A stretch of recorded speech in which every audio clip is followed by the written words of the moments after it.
हमारी खुदावंद यीशु की अंजील मुक़द्दस मरकज़ के मुताबिक उसका 7वां बाब 31 से 37 आयत तक। एक दिन यीशु सोर के इलाके से निकलकर सैदून की राह से जलील की झील की तरफ जाते हुए विकापुलिस के इलाके के वसत में आया और लोगों ने एक बहरे हकले को उसके पास लाकर उसकी मिन्नत की कि अपना हाथ उस पर रखे।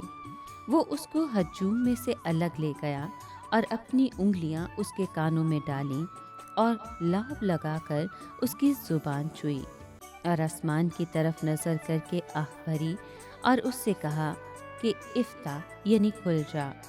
और उसी दम उसके कान खुल गए और उसकी जुबान की गिरह खुल गई और वो साफ बोलने लगा।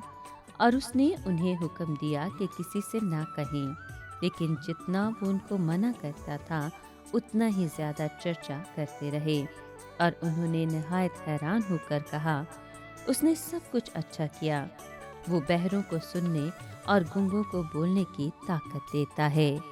पाक कलाम के पढ़े और सुने जाने पर खुदावंद की बरकत हो, खुदा का शुक्र हो।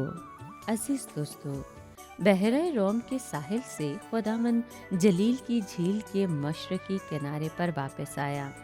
ये इलाका दिकापुलिस कहलाता है। यहाँ एक वाक़या पेश आया जो सिर्फ मरकज़ की अंजील में मरकूम है। चंद खैरखा दोस्त एक बहरे को जो हकला भी था उसके पास लाए। हकलेपन की वजह शायद कोई जिस्मानी नुक्स था या बहरेपन के बायस उसने कभी अल्फाज साफ सुने नहीं थे, इसलिए दुरुस्तगी से बोल नहीं सकता था।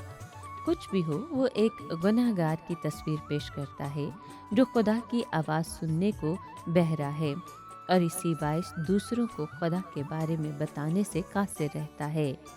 पहले तो यीशु उसको भीड़ में से अलग ले गया, फिर अपनी उंगलियां उसके कानों में डाली और थूक कर उसकी जुबान छुई। गोया इशारों की जुबान में उसे समझाया कि मैं तेरे कान और तेरी जुबान खोलने को हूँ। इसके साथ ही खुदावंद ने आसमान की तरफ नजर करके एक आह भरी।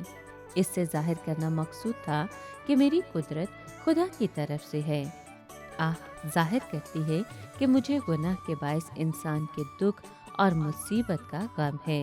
आखिर में उसने कहा, इफ्ता। अरामी जुबान के इस लफ्ज़ का मतलब है खुल जा। उस आदमी के कान और जुबान फौरन दुरुस्त हो गए। खुदावंद ने लोगों से कहा कि इस मोजज़े का चर्चा न करें, मगर उन्होंने उसकी हदायत का कोई लिहाज न किया। हम नाफरमानी को कभी जायज़ करार नहीं दे सकते, खैर लोगों की नीयत कैसी ही अच्छी क्यों ना हो। देखने वाले उसके मौजज़ों से नहायत ही हैरान थे। वो कहते थे कि जो कुछ उसने किया सब अच्छा किया। वो बहरों को सुनने की और गूंगों को बोलने की ताकत देता है। वो अपनी बात की हकीकत को नहीं समझते थे। अगर वो कलवरी को देख लेते तो ज़्यादा गहरे एहसास और कायलियत के साथ ये बात कहते।